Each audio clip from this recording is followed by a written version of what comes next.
Hello there, everybody. My name is David, and welcome along to the Awful Sports Show, our 20th episode, and this is for the week of July 11th, 2019. As always, I'm here with my buddy, my pal, Christian. Christian, how's it going on this fine Wednesday? It's going good. Great weather, great sports drama. Yeah, a lot of exciting stuff going on in the world.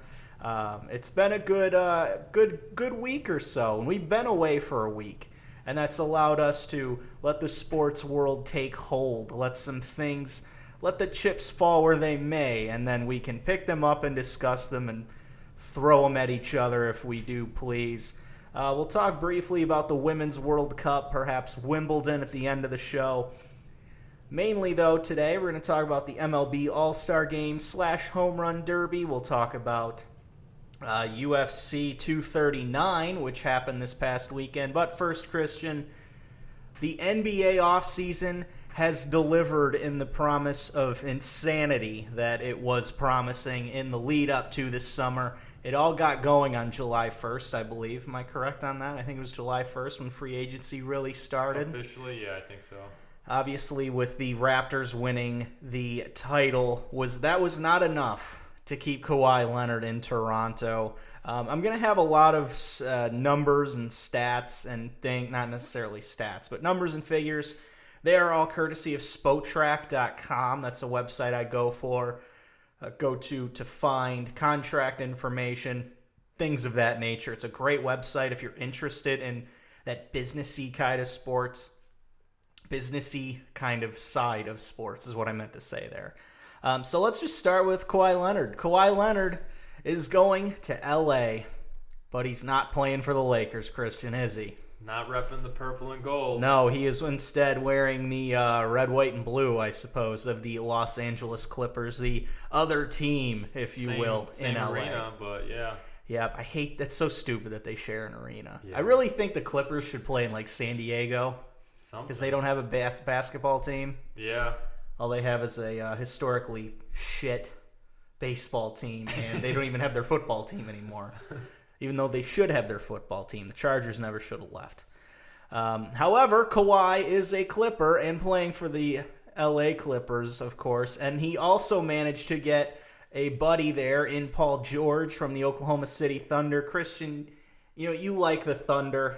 This is kind of...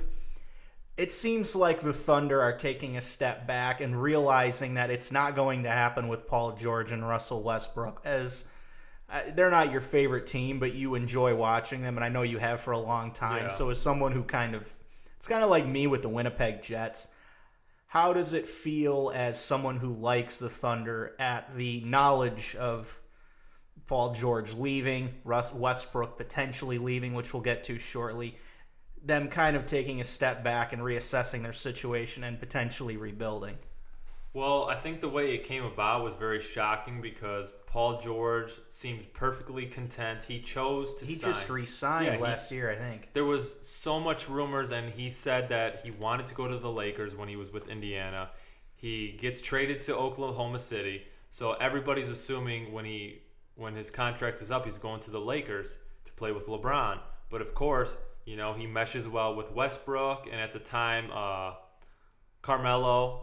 So they were supposed to be the big Steven Adams, the big trio. Steve Adams, yeah. So they were supposed to be the big power team or the super team.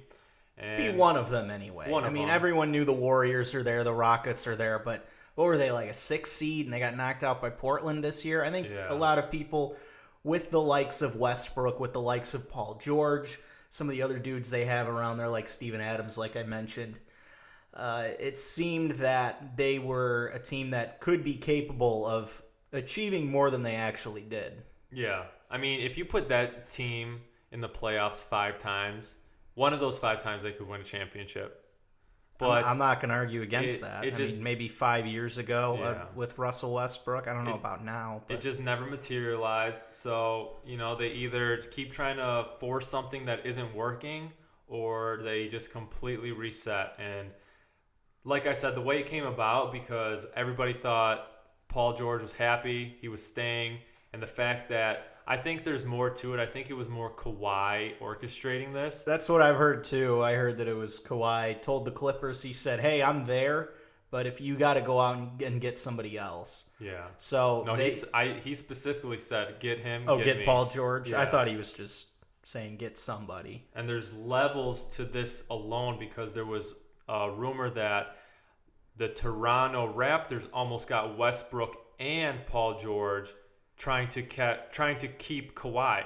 There was that possibility, and How would they have the cap room to do something like that? I don't know, probably a total overhaul. I mean, a lot of their, maybe outside of Kyle Lowry and Danny Green left, I mean, a lot of their players that they have there, Van Vliet and Siakam, a lot of those players aren't making tons of money because this realistically was their first big year, if you will. Yeah. So outside of Kawhi, there wasn't really any, maybe Gasol, I'm not sure. There wasn't really anyone there making a lot of money. Maybe they could have done it. I don't know. At the end of the day, they're Clippers now. Yeah, at the end of the day, Paul George and Kawhi Leonard are Clippers, not Lakers. And I got to say, as someone who really likes to shit on the Lakers, this was good. This tasted good. The tears, the salt tasted so good. Oh, yes. Tasted fantastic. I don't necessarily hate the Lakers, but I am really excited for this Lakers-Clippers new era rivalry. It'll be fun. I mean, you got two dynamic duos. You got LeBron with Davis and Kawhi with George. I mean, a lot of people are still saying the LeBron-Davis is a better duo, but I think if you really look at these teams have made so many moves in free agency. I think the Clippers are going to be a hair ahead of the Lakers, and I think a lot of people might disagree, but I think the Clippers are more suitable to play strong defense. They kept Beverly. They got some other great assets. I love Beverly. That guy's an asshole. Yeah. He tried so hard to get Durant to come to the Clippers, but he got something much better. But you also have a better coach at the head of the Clippers and Doc Rivers. Yeah. I think they've kind of, they gave the Warriors a lot of fits in the first round this year. I believe that series went to 6 games. I mean, like you said, they've scrappy guys like Beverly. They've got a nice little system in place there. And when you bring in 2 superstars, I don't know if he's a superstar. Paul George is pretty fucking close as far as a superstar top as you 10 can for go. sure, I would say. Yeah. I'm not going to argue against you. I think you'd have a hard time finding 10 players better than Paul George in the NBA. But you've got 2 superstar players now. You've got a great head coach with a lot of experience in Doc Rivers. It's hard to bet against that. And it's going to be interesting to see if they add anything else in free agency. What do you think happens, though, to what Russell Westbrook? That's the big question here because it seems like OKC is hitting the blow it up button at this point. Well, OKC could still make some. It's tough because OKC still has Steve Adams and they have Westbrook. They have a barrage of draft picks and young talent coming. They could. I think they have like 13 first-round picks through 2025 now. It's insane. I mean, theoretically, they could very well build a young, fresh team around these 2 guys. But I think the amount of work that they did to kind of bring in all those talents, it's time for a total reboot. And so what that brings us down to is Westbrook could potentially land in Miami, which there's mutual interest. From what I'm hearing lately, it will be very difficult to make that trade. And so 2 underdog teams that could land Westbrook are Minnesota and the Detroit Pistons. And you know what? Detroit's not winning a championship no matter what we do, so why not try to get this guy? That's the laziest take. I don't care. We're not winning a title, so we might as well just do it. If we can trade off either Drummond or injury-prone Griffin to get Westbrook, I'm down for it. And you cannot disagree with that. You've been saying get rid of Drummond forever. And now we got a couple of backcourt presence. We got Markieff Morris. We got Snell from, the Bucks. We got this dude named, what's his name again? Derrick Rose. Derrick fucking Rose. I mean, we got some depth. We're not anything. Man. We're not anything above average. We're average at best at this point in the game. But if you can pull off another blockbuster trade like you did for Griffin, I think Griffin. That was a terrible trade. I hope you know. Yes. Griffin's very injury prone, and so on that aspect, it has nothing to do with that. I knew we were going to argue about this on here, so we might as well get it out of the way in the first 10 minutes or so. Yeah. It completely goes against any fabric of being that I have in regards to building a franchise. You know how I feel about them, what I think they should do. I think they need to lay waste, start over. If you really take a look at the steps that they're making, you look at Sekou Doumbouya, who they drafted a month or two ago in the draft. That's a future move.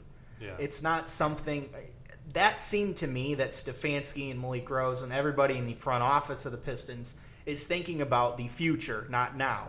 If they were really committed to, winning now, which would be stupid, and kind of seems like what they're doing, then I think they would have drafted someone more NBA ready just to complement Griffin and Drummond and whoever else. Man, I mean, you are right. I don't like Andre Drummond. I really don't. I don't think he really, the amount of money that he makes for what he gives you, I don't think has a lot of, it just doesn't work in the modern NBA. Like if this were the 90s, I'd absolutely want Andre Drummond because he's a guy who can bring down 20 boards, 20 points a night, and he could average that for a long span of time. That is actually sustainable for him, which is not a common thing anymore when teams are going to small ball, when you have 6'9" Draymond Green playing as the center in Golden State. But man, it says a lot when I look at Russell Westbrook and I say, no, I would not trade Drummond for Westbrook. I mean, I wouldn't. I want no part of Russell Westbrook. I'm going to talk about because of his locker room cancer, or it's for several reasons. Okay, let's talk about his contract first. And I love talking about money. Okay. All right, Westbrook is going to make just over $38.5 million this season. His contract goes through 21-22, where he will make over $44 million. He then has a player option for the year after where he will make $47 million. And you bet your ass he will pick up that player option. He will be 33 that year. This is not a player known for his jump shot, which is the most important thing in the NBA right now. Would you agree with me on that? Yeah. Russell Westbrook is 30. I think he's 30 right now. I think that would make him 33 at the end of 2023. Yeah. So let's say he's 30 years old. An athletic point guard, when they hit 30, it goes in the fucking toilet. Am I wrong? I mean, am I wrong about that? And you want to pay this guy at the age of 33, $47 million. That's like half the fucking cap, dude. That's only one aspect of this. Yeah. He is a great player. And if you isolate his skills, absolutely. I would say he's top 5, hands down. I don't know about anymore with the shift of he hasn't evolved with the game. That's not really his fault. I can't blame him for that. I mean, his skills. If he had like 2 years left, if he had this year and the year after left on his deal, I might just do it. Because they don't have a point guard. They don't have anyone like this. Plus, if OKC's willing to take Reggie Jackson back, I don't know why they would want to do it, but I really think they want him gone and they're willing to give him away at any price. It's going to be cut price regardless of who he gets traded to. I mean, he's 30. He makes way too much money. He's a guy. It's same thing with Drummond. Drummond doesn't have a shot. He can play around the basket. He can bring down the rebounds. Hey, he did hit a 3-pointer this year. Yeah, one fucking 3-pointer that everyone's still jerked off over. He depends on his athleticism. He's not a jump shooter. And the worst part, this dude is a locker room cancer. Everyone hates playing with this guy. He's I think I talked about it a couple months ago with LeBron. Yeah. People ask him about, you feel like you could have given more tonight? Well, I got a triple-double. This is king of triple-doubles. Russell Westbrook gets them every fucking night. He's like, he just pads these stats. Like Matthew Stafford. Yes, you have these great numbers. You haven't fucking done anything when it matters. And I think just doing it for the sake of being exciting or, it's like, shining the lights in your eyes. And yes, it's fancy, and it's a very Tom Gora's move when he went out and got Blake Griffin because he knew who Blake Griffin was. And he's probably heard Russell Westbrook's name before, so he would go out and trade for him. I just think, man, they're going to have a lot of freedom with the salary cap. And I'm not saying that they can go out and get a big star player. Even if you have the cap space, you don't have to use it. Yeah. I think they need to develop Doumbouya, develop Luke Kennard, and they've got a handful of other guys like Kyrie Thomas and Bruce Brown who probably won't be starter NBA level talent, but they'll be pieces in the puzzle. Thon Maker, Svi Mihailuk, whoever you want. I just think if you bring in just a guy who is notorious for being bad in the locker room like Russell Westbrook is, that adds to, you throw that in the stew and it gets a little more sour, I think. That's just my opinion. If it was somebody else besides Westbrook, maybe I could see making a case for it. And if he had less term on his contract, I would probably be a lot more open to it too. But I think committing this much money to him and this much of your salary cap to a player with all these issues that I mentioned, I just don't think is smart. I don't think he'll go to the Pistons anyway. I think they'll find a way to get him to Miami. Yeah. And I think they'll probably give up Justice Winslow or one of their young players they have there. I think they'll figure out a way to get him next to Jimmy Butler in Miami. Okay. So, do you think we can move on from that? I feel like we talked that to death, unless you have a rebuttal. My only rebuttal, it's not even... Detroit Pistons cannot land superstars. In free agency, nobody is coming to Detroit. Can you agree with that? For the most part, yeah. But do you think Blake Griffin would ever come to Detroit voluntarily? Probably not. We cannot get superstars here. I don't think that's a good reason what I'm saying is we cannot land those high-level athletes in free agency. So this is the only type of way we can get those guys. But that's not going to get you any much closer to a championship.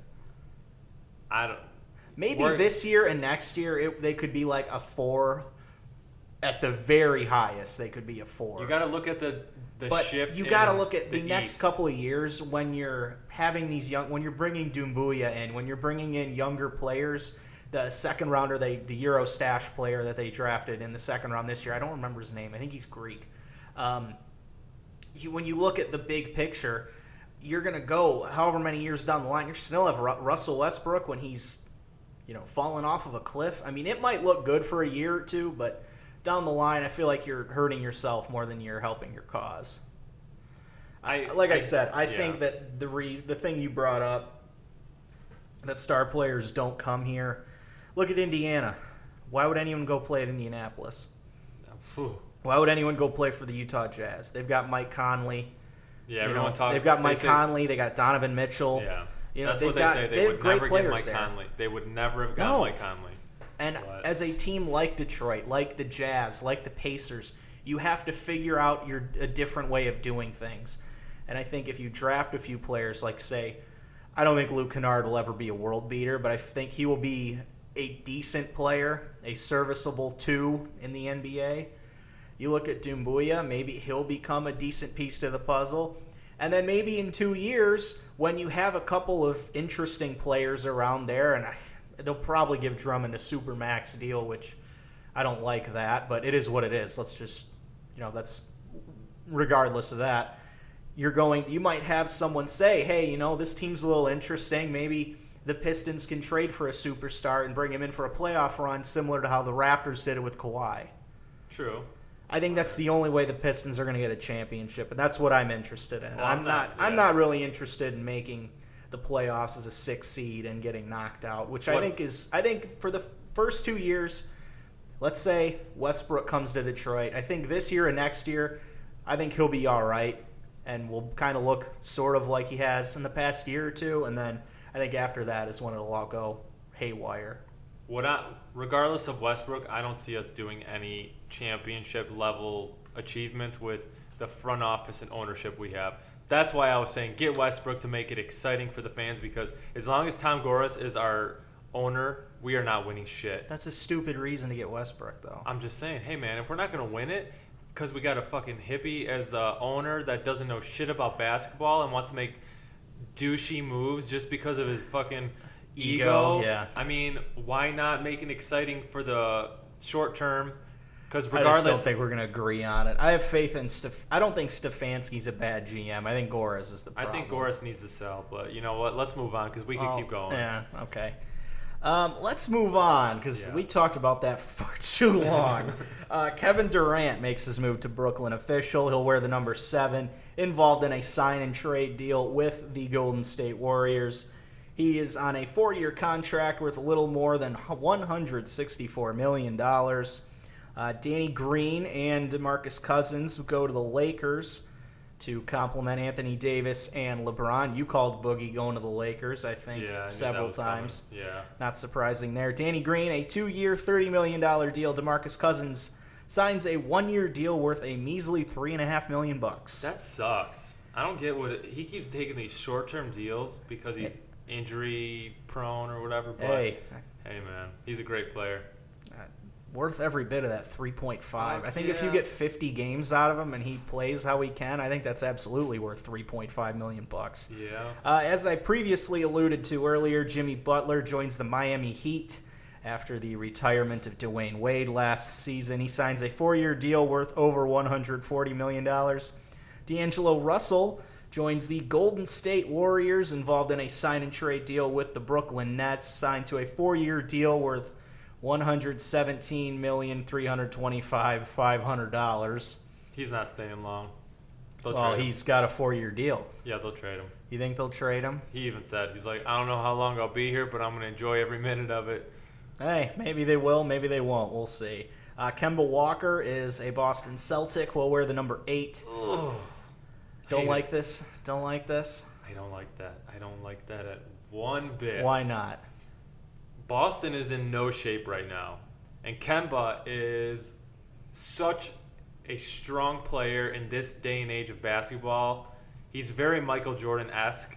He's a playmaker. Let's calm down there. Okay, I'm not saying he resembles Kemba Walker. He resembles Jordan's type of play. He's a guy that can, he can put up big numbers he can score 40 points, or he can be smart and he can be very, assist worthy, rebound worthy. He's very well rounded, and I'm sorry, I just don't like Boston. You don't like this for Kemba Walker because you don't like Boston. Okay. It's just not a good move for him. It's just a money move, but you know what? Well, he's 29, so that might be all he's thinking about. He said it's his best chance to win. That's why he picked Boston. Well, they've got what? Jason Tatum. Who else do they have there? Tatum and Kemba will do damage, but yeah, they're not good. I don't think they're going to do anything to Philadelphia or Milwaukee. No. Maybe not even Indiana. Where does this put Toronto now? I didn't even think about. I don't know. Probably middle of the pack. Not middle of the pack, but they're on the outside. Look, they're not up there with Milwaukee and Philly. I don't think. I got to think Milwaukee and Philly are in a league of their own in the Eastern Conference. If I may say so. Philly lost Jimmy Butler, so that was a huge piece for them. Yeah, but they still got Ben Simmons, Joel Embiid. But they're not as deep. Yeah. So I think Milwaukee will easily take the East. I would pick the Milwaukee Bucks as well, keeping Chris Middleton, and they've kind of kept the core there, I do believe. They added a new piece too, didn't they? Oh, yeah, they did. A brother? Yes, they did, and we'll talk about that shortly. But not before we mention the corpse of Rajon Rondo, who will remain a Laker. A whopping 9.2 points per game last year, 8 assists, though, and 5.3 rebounds. The man that the Bucks did add, though, Giannis's older brother, Thanasis Antetokounmpo, was drafted in 2014 by the Knicks at 51st overall. He has spent the last 2 seasons playing for Panathinaikos in Greece. A 2-year deal worth just over $3 million. He'll be a restricted free agent in 2021. He's the older brother. I think I mentioned that. Yeah. I was actually typing my notes, and I didn't even have to look at another page to spell Antetokounmpo correctly. I was very impressed with myself. The Pistons also made a move. I didn't write it down because I don't think it's important, but excuse me, I just burped into the mic there. That was gross. Derrick Rose, Christian. Does that excite you as a Pistons fan? It does. It does. We're not. No matter what we do, I'm going to keep saying this. We're not doing anything. I don't see it. I think that the facade or the illusion that Drummond and Blake were going to team up and be this power duo of the 90s. I believed the hype in the beginning of the season, and you know this. I thought we were going to do damage. But The game, you say it all the time. The game has changed. We don't need these bigs that you can't have two fucking bigs. Yeah, Griffin can shoot well, but Andre is a thing of the past. He's the type of guy that could really propel a team like Houston. I think if you put him on a Rockets with guys that can shoot the ball, if you got that guy that can just snag rebounds, I think Andre could put him over the top and they could win a championship. They got Capella, but did they keep Capella? Clint Capella, did they? I'm not sure. But I think there's rumors of him being traded. I'm not sure though. I think because they also wanted Butler, but I don't see that happening. No, I doubt it. Yeah. Well, he's kind of committed to the Heat now. Yeah. But yeah, I think I don't know.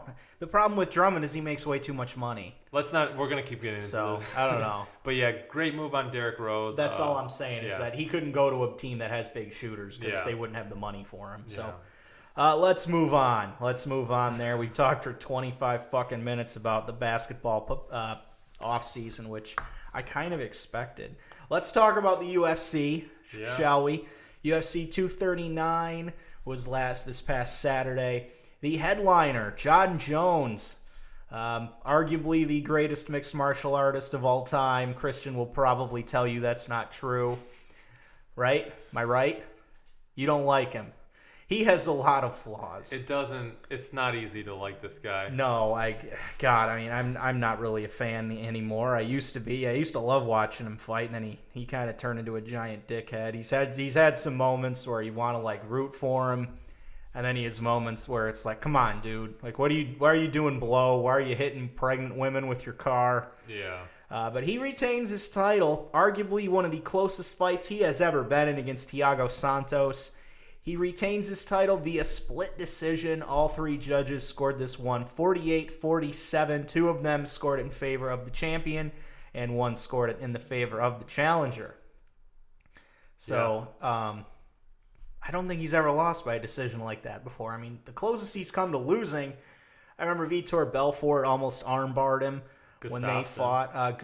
Alexander Gustafsson a lot of people thought beat him. I remember when I watched that fight, I thought that Jones won the fight. Was that split or unanimous? That was a unanimous decision, I do believe. Thought it was split. Okay. Crazy fight. I think Jones was more hurt after that fight too, and I believe that was the fight where Jones said that he didn't train like at all before, which is just bananas to just, I didn't train at all and I still barely won, which is fucking nuts to me. Just goes to show you how talented the guy is. Yeah. He is a total freak in many different ways.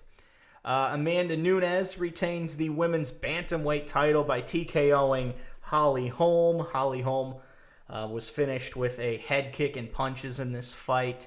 Amanda Nunes retains the title and is the champion at 135 and 145.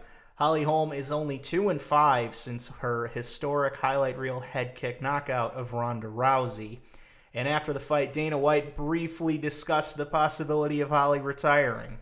He said that about her and another guy. I'm going to talk about that in a little bit. Yeah. Whew.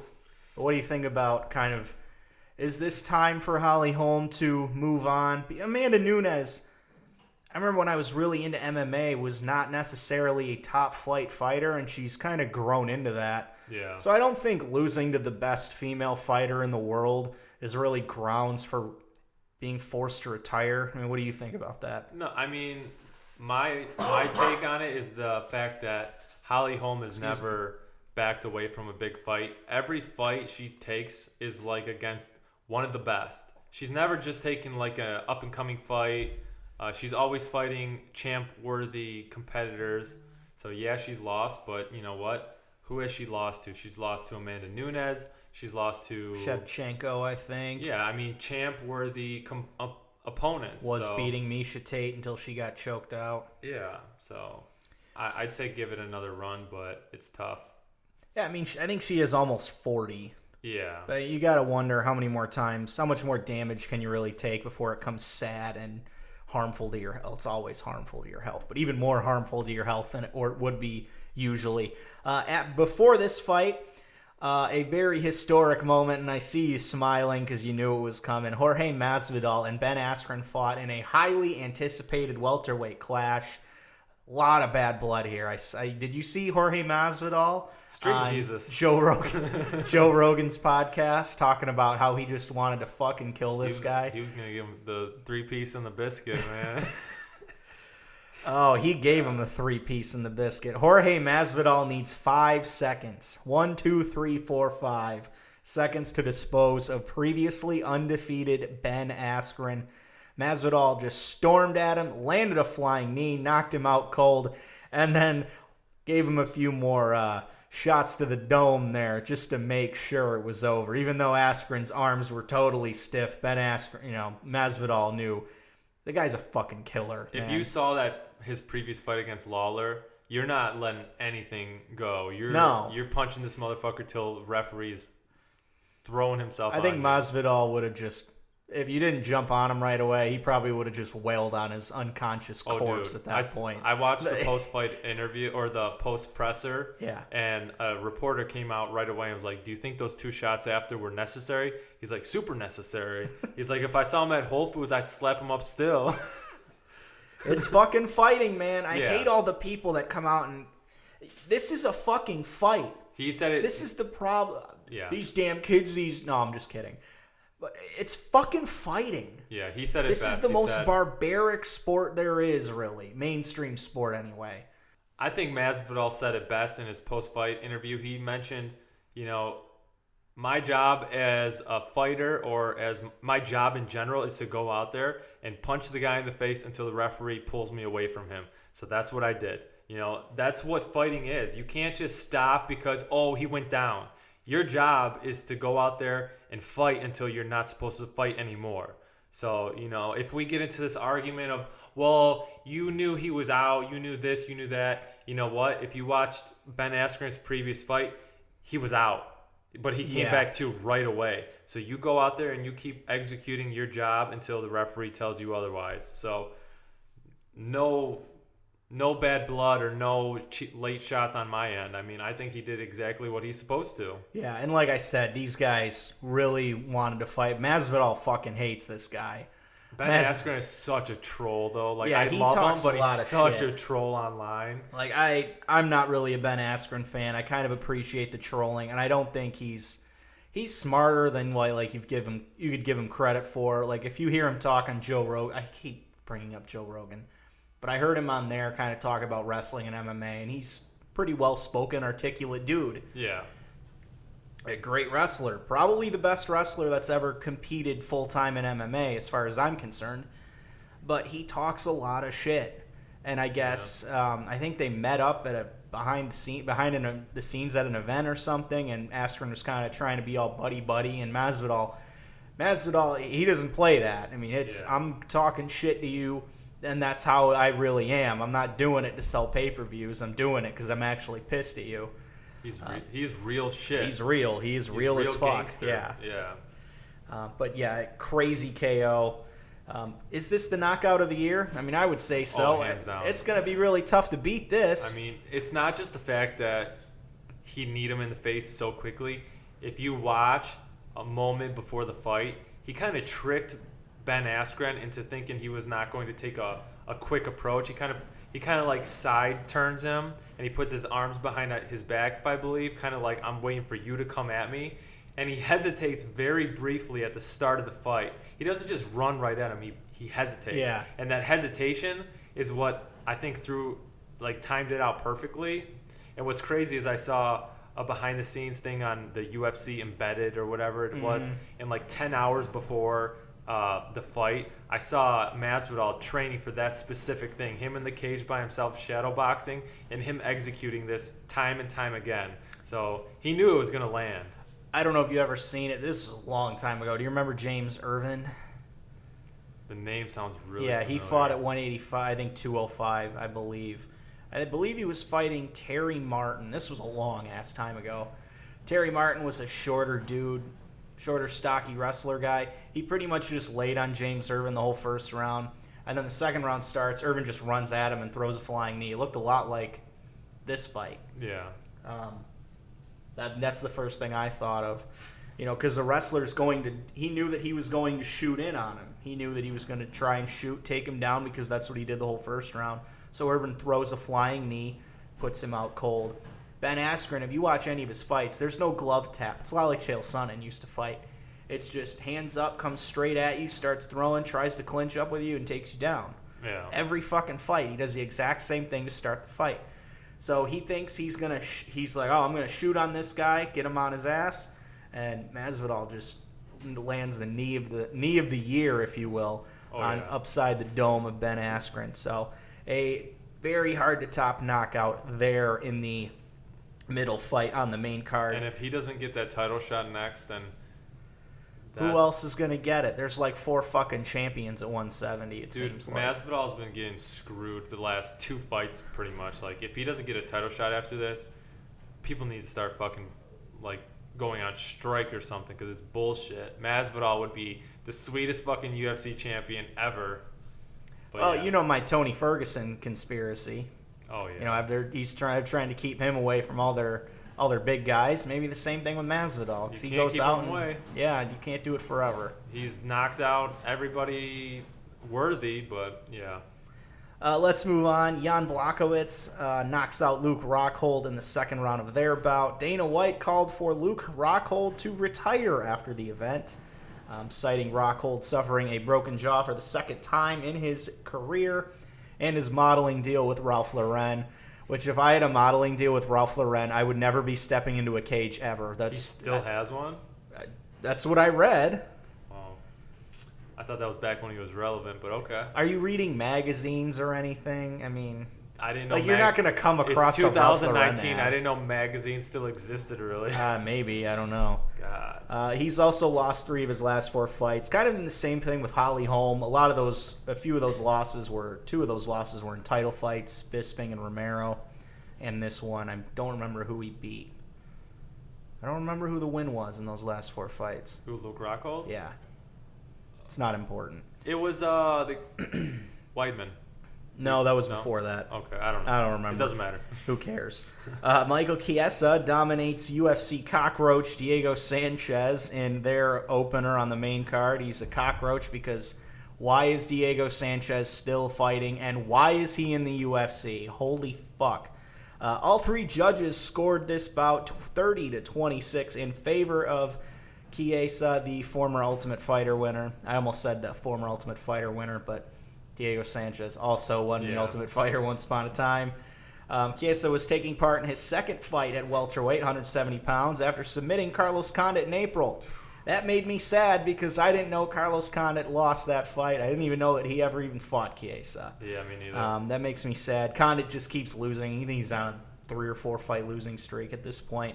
Some other undercard fights, notable ones, if you will. Arnold Allen beats former Strikeforce champion Gilbert Melendez by unanimous decision.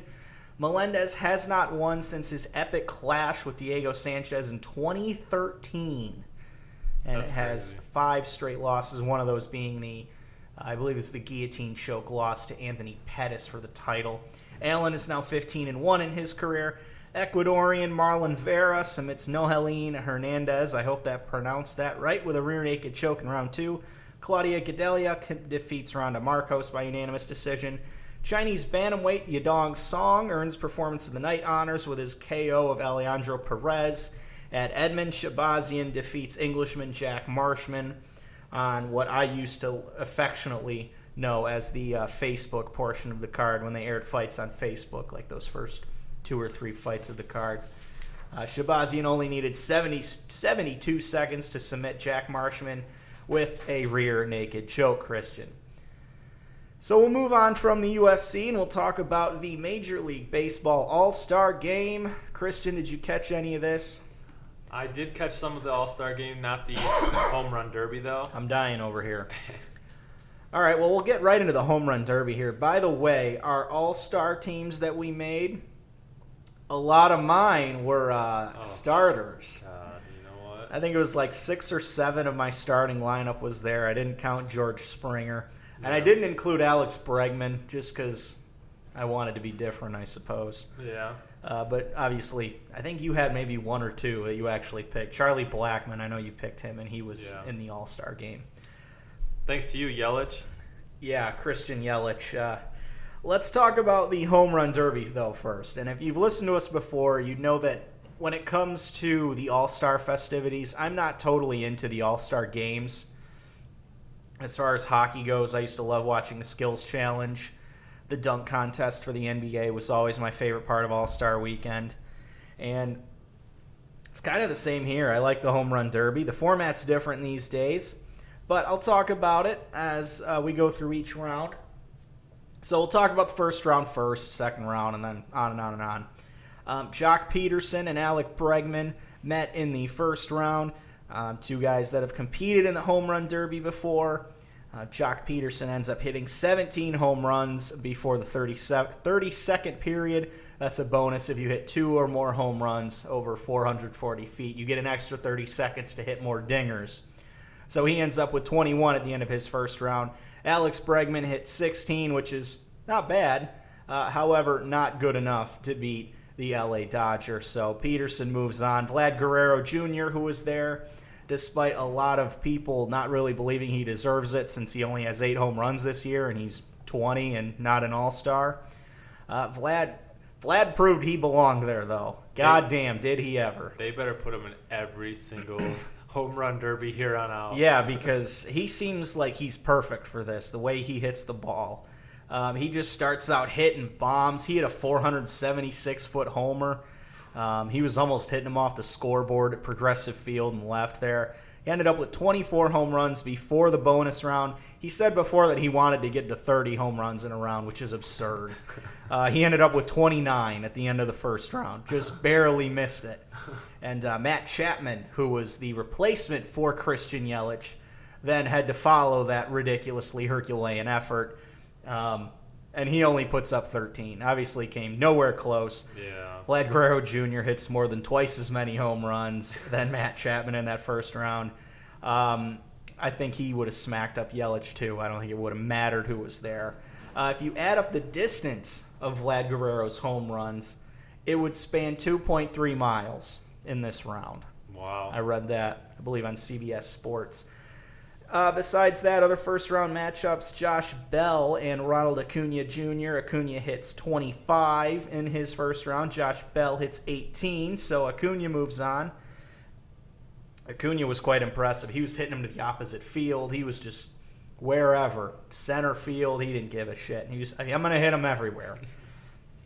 The hometown boy, Carlos Santana, took on Pete Alonso in the first round. Santana with his first All-Star Game appearance, and this time, obviously, in front of his home crowd. He puts up 13 home runs in the first round, and rookie Pete Alonso puts up, he barely edged him here, came out and ended up getting 14 home runs. Alonso coming into the Derby, though, he has 30 home runs this season, which is tied for second most home runs in a season before the All-Star break by a rookie. That is tied with Aaron Judge's 2017 season. And Mark McGwire has the record for home runs by a rookie at the All-Star break with 33. That was in 1987. Before he started eating well-balanced breakfasts and meals, 3 meals a day. Pete Alonso, the polar bear, as they call him, he's already broken Darryl Strawberry's Mets record for home runs in a season by a rookie. And he's still got, 70 games to go?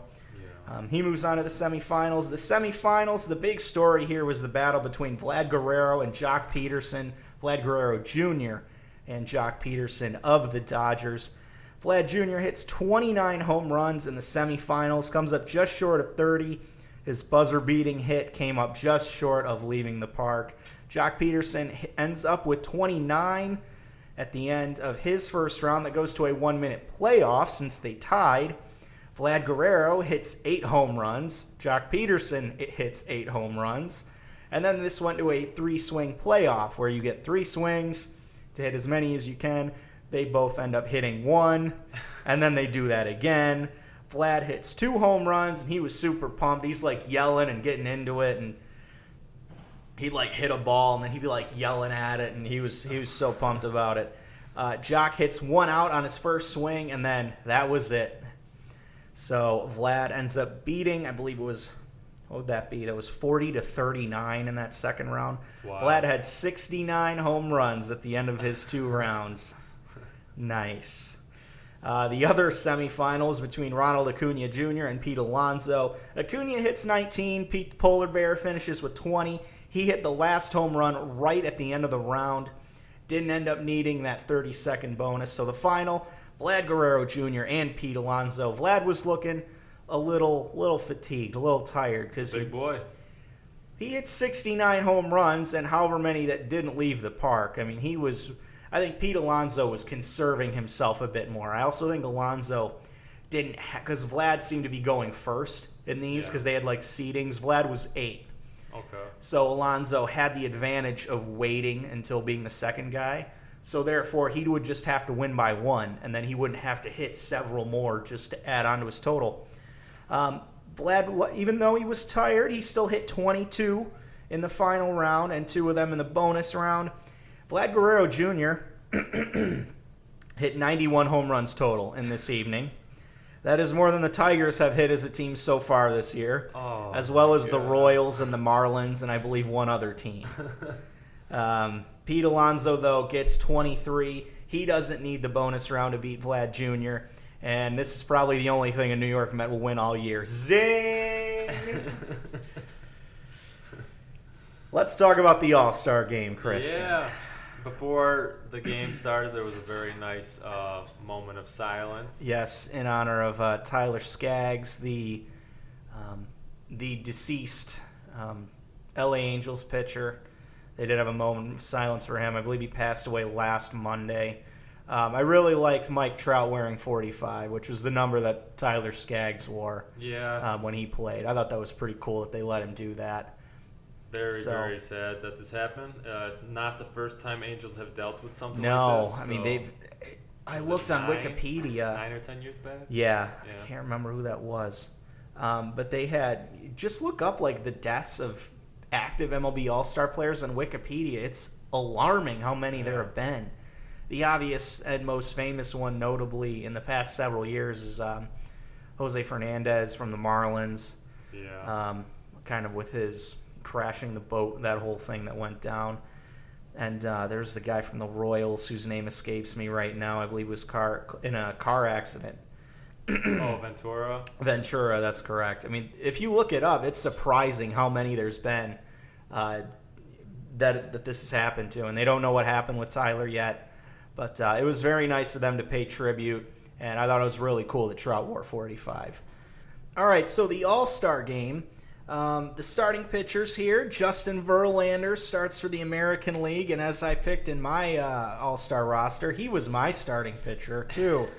Dodgers starter Hyunjin Ryu, the South Korean lefty, ends up starting for the National League. And Verlander made some interesting comments leading up to the All-Star game, suggesting that the balls were juiced to produce more offense. What do you think about that? Because I think he's onto something. I think I don't know who spoke in rebuttal of his comments. If whoever speaks is the commissioner. The commissioner, they stated they did not juice the balls for the home run derby. They emphasized on the home run derby, and to me that was foreshadowing the fact that they are juicing the ball for regular season games. I think they're doing something. They're always changing it, and Verlander made comments, I believe, 2-3 years prior about something about the seams they change. They're always changing. I think you can wind the ball tighter, which is something like that. It creates more spins. Rubber. It creates more velocity per spin or something. They're always changing with the ball. And well, look at every other sport. Yeah. Every other American sport right now, football, more scoring. Basketball, more scoring than there's ever been by far. Yeah. What other sport am I missing? Hockey? Hockey, yeah. I mean, there's a good amount of scoring in hockey. I mean, baseball is a sacred sport. You can't mess with it too much. It is America's pastime. If you don't mess with it, it will fucking die. You know what? If it's truly as great of a sport as I think it is, it'll be just fine. Yeah, I don't see a problem with them juicing the balls. I really don't. You don't? No. It fucks the pitchers. I mean, you got a guy like Verlander who can essentially strike out 200 guys a year on average, and suddenly that drops to 150 because that, baseball guys. Because of one pitcher's number? I mean, I'm just saying as an example, like pitchers can't be as effective. yeah, Am they I can. wrong? They can. Everyone will adapt. If It's they're like you go- juicing it, they're it's like- slowing the ball down. No, that's the only way I see it. If you go back to every era in baseball, everyone adapts. I think there Sure. are a lot worse problems in baseball. I love baseball. Yeah. But you know what I really don't like is when you have 3 guys on one side of second base. I think that's kind of silly. I would agree with that. I dislike that a lot more than I dislike juicing balls. You know, I mean, these guys are they're going out there, they're hitting more home runs. I don't see that as a big deal. I don't think there's more scoring, though. That's the thing I kind of disagree with. Because if this was relative to how basketball works, you'll see a lot of games, Golden State will score like 130, 140 points in a game. I mean, it's not like teams are going out and putting up 20, 25 runs every night. True. You know what I mean? I mean, really, you only have three to four guys who can hit the ball out of the park, anyways. Consistently, yeah. Yeah. So, I don't know. I mean, I don't think it's as big a deal as people are kind of making it out to be. I think it's just an astute observation, and I agree with his observation. I think they are doing something to increase home runs, and I don't hate it. I mean, Verlander's still having an incredible year, so. Yeah, true. Hyunjin Ryu is having an incredible year as well. I knew he was good, but I didn't know he was as good as he's been. He's not like a super hard-throwing guy.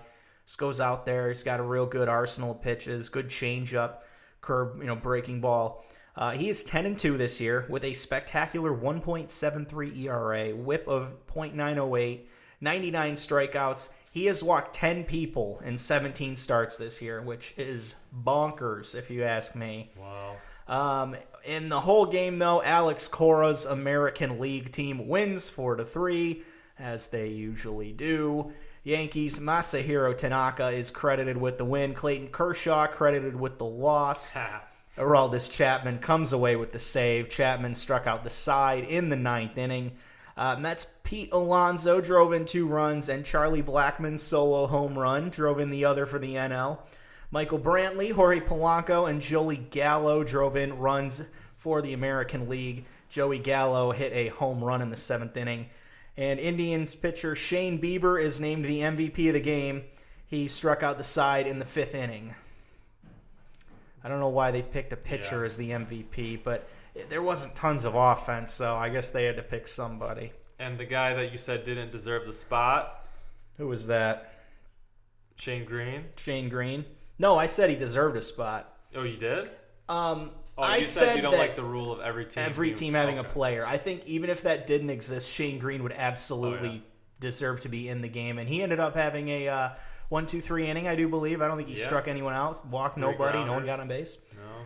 Cool to see him in there. He is having quite an unexpected year. I'm honestly surprised we still have him. I thought, as good as he is, I don't see why we didn't trade him, but you know what? Whatever. Well, who the hell would have been in the All-Star game if he wasn't on the Tigers? They're going to send Candelario to the All-Star game. Alcantara or Joe Jimenez again. There you go. That would have been funny just to see who would be in there. So the American League wins there. Yeah. Just to close the show, we'll talk about this. I'm not as big of a soccer fan as I used to be, and I'm not anywhere near an international soccer fan as compared to what I used to be. But the Women's World Cup final was this past Sunday, Christian.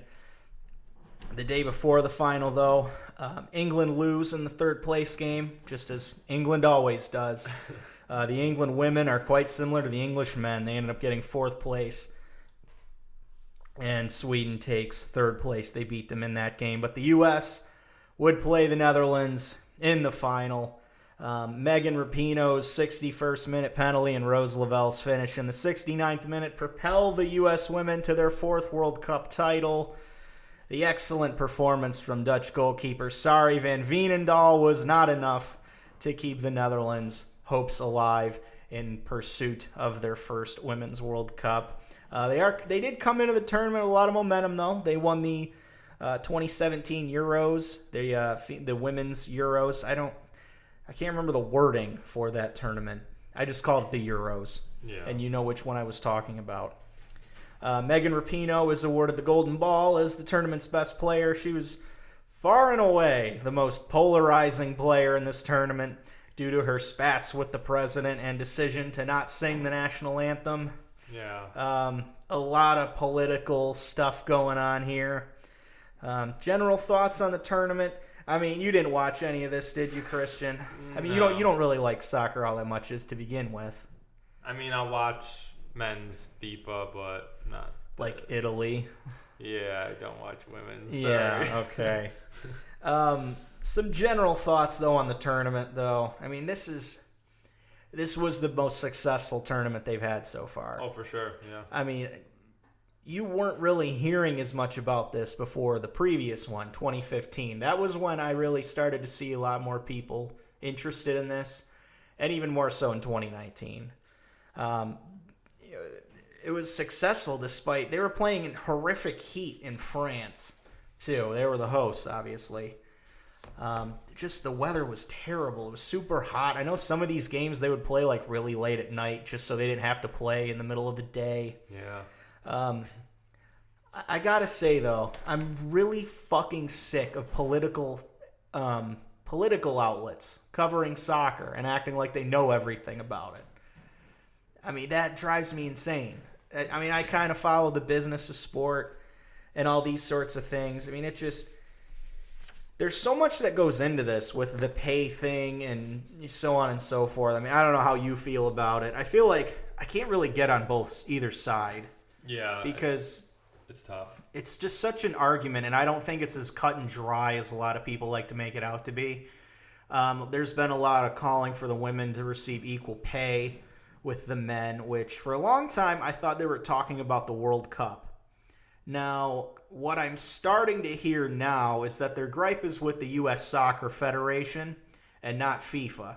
Okay. FIFA is, of course, the governing body and potentially the most corrupt organization on the planet next to the IOC. FIFA, the Women's World Cup, I believe brings in somewhere in the ballpark of $150 million in revenue, whereas the Men's World Cup brings in about $6 billion in revenue. You'll always see that, and you absolutely cannot pay them the same at the World Cup. Yeah. The winners of the Women's World Cup actually receive a bigger cut of the total money that they divvy up to everybody than the men do when they win the World Cup. The advertising isn't there. I mean, there's so many reasons as to why the women don't get paid by FIFA more. Yeah. What I'm learning, though, is that the argument and issues are with the U.S. Soccer Federation, and it's not with FIFA, which makes me happy to know that they weren't really fighting the fight with FIFA, where I think the first Women's World Cup was in like 1991. Okay? Yeah. That tournament is as old as me. Yeah. And like I said, I think it's only gained in popularity and really got the wheels moving since 2015, which was the last one when the U.S. women won it in Canada. The sport's so young, you can't really consider it the same as the men's game, you know what I mean? Because it is so much younger. Yeah. It's a different thing. I think the more eyes you get on this, the more successful they'll become. And it's like the WNBA. I mean, that whole comparison where they've called for equal pay, even though the league has operated as a loss. Yeah. From the NBA. The NBA said that they've lost money every year they've done it. I don't know. How do you feel about all that? I mean, knowing what I said now, I understand the gripes with the U.S. Soccer Federation now. I don't remember how long ago it was, but Megan Rapinoe, I think she tore her ACL at a game in pregame warm-ups. I believe it was in Hawaii. They were going to play. Don't even remember who they were going to play. Mexico, maybe. It was a team around the U.S. But she ended up tearing her ACL because the field was just in horrible condition. And it turned out the U.S. had never even sent anyone to go check the field out.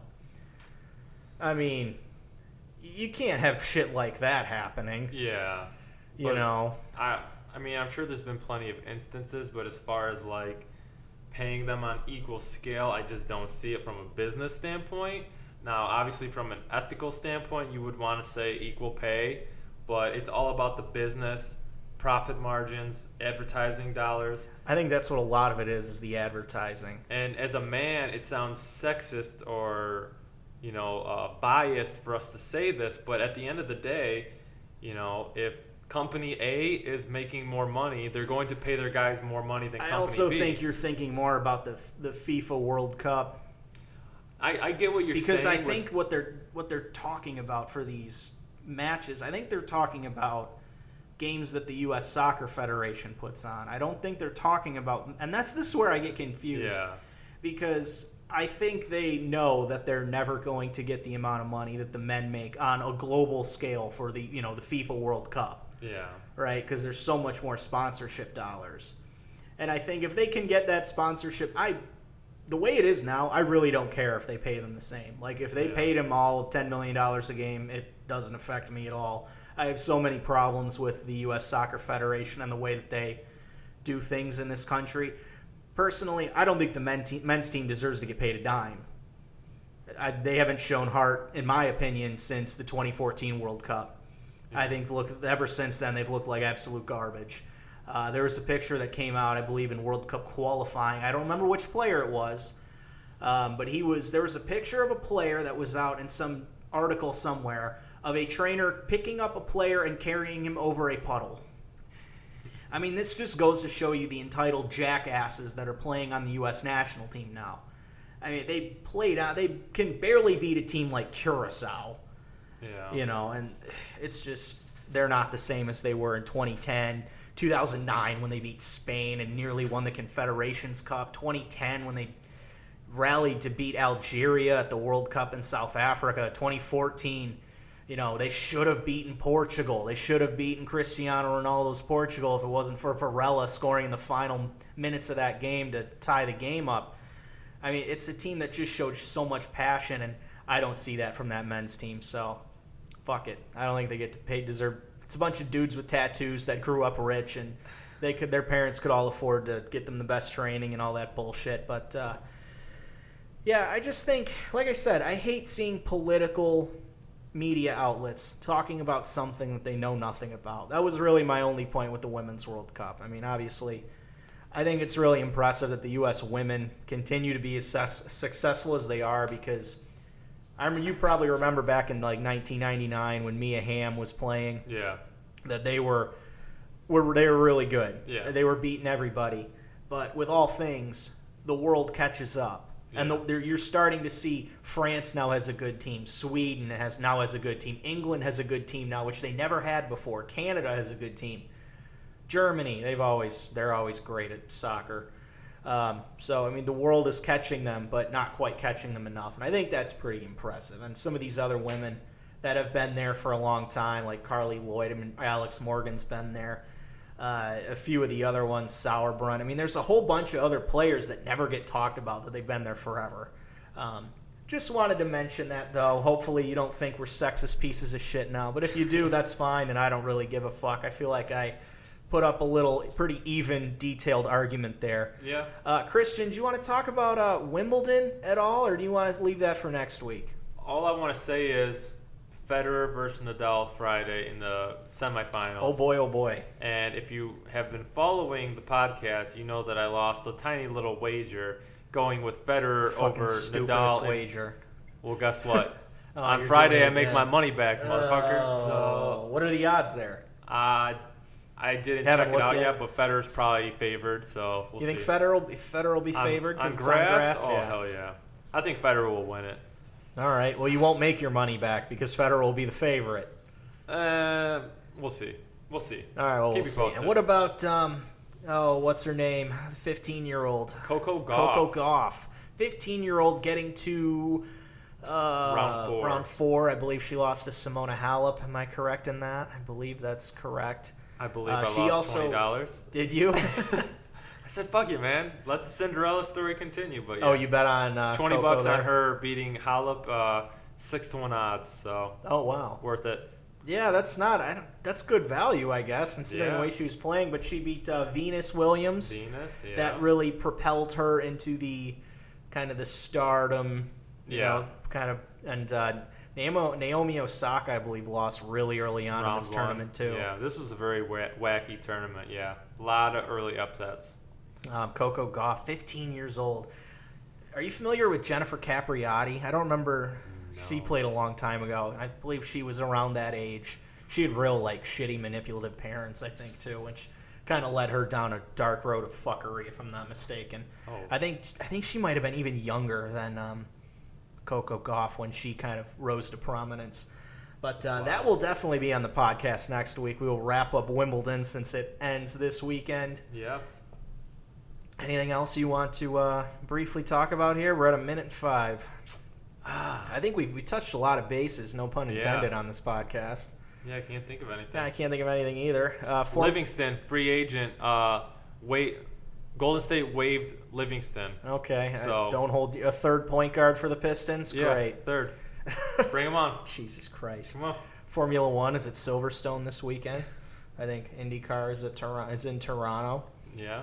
Yeah, just thought I'd mention that. You But going back? what's that? You're gonna go back now? I'm not going to Toronto. You were for just that. you were just saying you love the traffic. Oh, I love the traffic in Toronto. Made me want to blow my fucking brains out. We'll call the podcast here. We hope you've enjoyed our return to the podcast world. It's been very bizarre. We've had like 50 total listens in the month of July, yet we haven't released a single episode in the month of July until now. Yeah. Very weird. Not sure why that happened. Maybe we just got propelled into some random people's feeds somewhere. I'm not really sure. Yeah. However, if you made it this far, thanks for listening. We hope you enjoyed. As always, if you could pass along to a friend, just share it with somebody at the water cooler or something. And hey, listen to these two dipshits from Michigan talk about sports. I enjoy it. Maybe you will too. Either do that or give us a 5-star review on Apple Podcasts. You can also find us on Spotify, Stitcher, Google, as well as YouTube. We're putting the episodes on YouTube as well, and maybe we'll put up some other goofy randomness on YouTube if we feel like doing that. But until next time, we hope you enjoyed. We will catch you in the next one.